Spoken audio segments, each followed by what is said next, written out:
Dans les années 1980 et 1990, les institutions internationales mettent en avant la question de la réforme foncière et de la formalisation des droits locaux. Certains États s'engagent également dans cette démarche-là pour résolder des conflits politiques internes comme en Afrique de l'Est. Donc ces politiques qui sont principalement des politiques de formalisation de droits fonciers auparavant informels, oraux, coutumiers, s'inscrivent dans un contexte de libéralisation économique et de mise en cause de l'État. La question de la sécurité foncière est mise en avant sous un double angle. À la fois la protection des droits des citoyens contre l'État, les interventions de l'État et les abus de pouvoir de l'État et des agents de l'État, et également comme enjeu pour l'activité économique, les acteurs économiques ayant besoin de droits sécurisés à la fois pour pouvoir exploiter paisiblement et pour aussi, sur la base de droits légalement reconnus, pouvoir accéder au crédit. Ces politiques sont souvent justifiées par le thème de la sécurisation foncière. Et pourtant, il y a des liens problématiques qui sont à discuter entre la sécurité des droits, c'est-à-dire le fait qu'ils ne sont pas contestés et que l'on puisse exploiter paisiblement, et leur formalisation ou leur légalisation, le fait qu'ils soient de registre du droit écrit ou reconnus par l'État. Par ailleurs, le fait de disposer de droits écrits reconnus par l'État donne accès au crédit est également discutable dans l'état de développement du système bancaire. Mais c'est néanmoins la justification de ces politiques. Donc on a à la fois des arguments d'ordre économique et d'ordre de changement politique qui expliquent cette mise à l'agenda du thème de la formalisation des droits. Et depuis cette période, la plupart des États africains, et même plus largement des pays du Sud, ont engagé des processus de réforme de leur législation foncière dans le but de développer l'accès à des droits légalement reconnus sous forme de titres fonciers ou sous des formes plus ouvertes de certificats, d'attestations ou autres.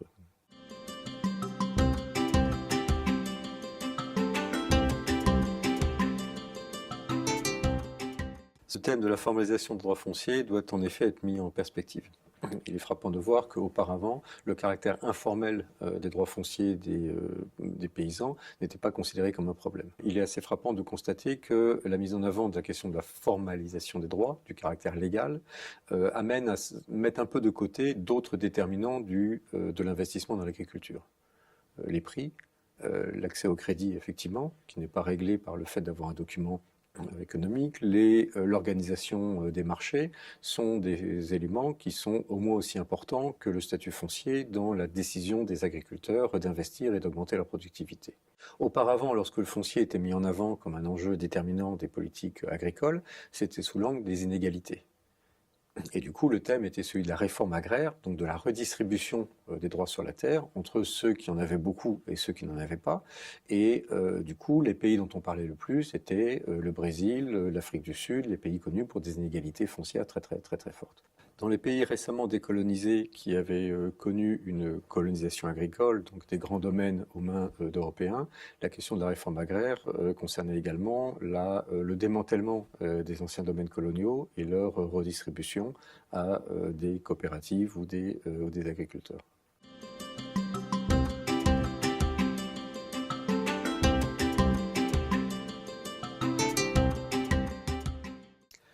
Les législations foncières coloniales visaient à répondre aux priorités politiques du pouvoir colonial et donc à assurer un contrôle des terres là où elles étaient jugées utiles.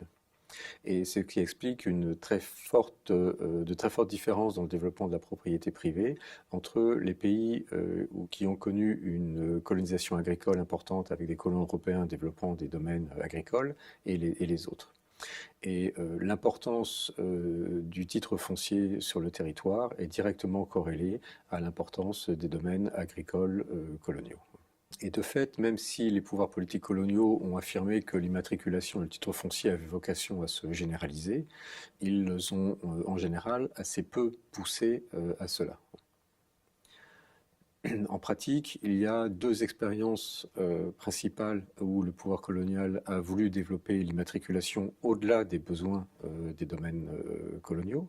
C'est d'une part ce qu'on appelle la réforme Mello en Ouganda en tout début du XXe siècle, où le pouvoir britannique a voulu faire une alliance avec l'aristocratie de Buganda et en leur octroyant des titres de propriété privée sur de très grandes surfaces.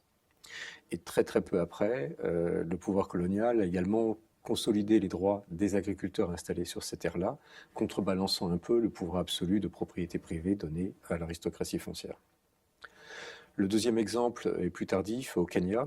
On avait ce qu'on appelait le plan Swinterton, qui visait à développer une bourgeoisie agraire, mais également dans les années 50 à lutter contre les mouvements indépendantistes et à solder d'une certaine manière la révolte qu'on avait appelée la révolte des Mao Mao, qui contestait le pouvoir colonial. Et en donnant des droits de propriété, encore une fois, aux acteurs de la révolte, ils ont espéré solder la contestation. Donc on voit que finalement c'est dans des contextes très particuliers que les pouvoirs coloniaux ont tenté de diffuser en milieu rural africain la propriété privée et le titre foncier. Alors il y a eu aussi quelques tentatives pour développer des formes alternatives de reconnaissance légale des droits à côté du titre de propriété, du titre foncier, sous des formes plus adaptées aux réalités foncières africaines. En particulier en Afrique francophone, les décrets de 1955 et 1956 ont essayé de promouvoir des livrets fonciers et une reconnaissance légale des droits coutumiers, objet d'une appropriation individuelle.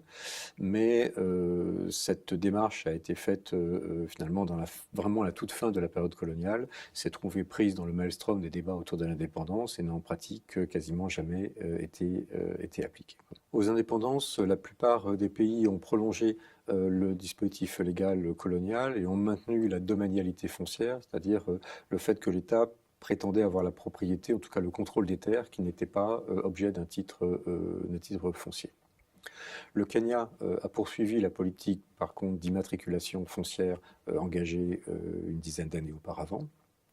Et le Sénégal, d'un autre côté, a, dans le cadre du socialisme africain promu à l'époque par le président Léopold Sédar Senghor et le Premier ministre Mamadou Dia, tenté de sortir les droits coutumiers du domaine privé de l'État, en les rassemblant dans un domaine national censé être protégé des interférences, mais sans pour autant supprimer la possibilité de l'État de prendre le contrôle des terres dont il considérait avoir besoin. En pratique, la plupart des pays aux indépendances ont maintenu le dualisme légal et le fait que les droits coutumiers étaient intégrés dans le domaine privé de l'État, à la fois au service d'un projet de construction nationale et de modernisation impulsée par l'État, et aussi au service des intérêts des élites et de leur capacité d'accumulation foncière.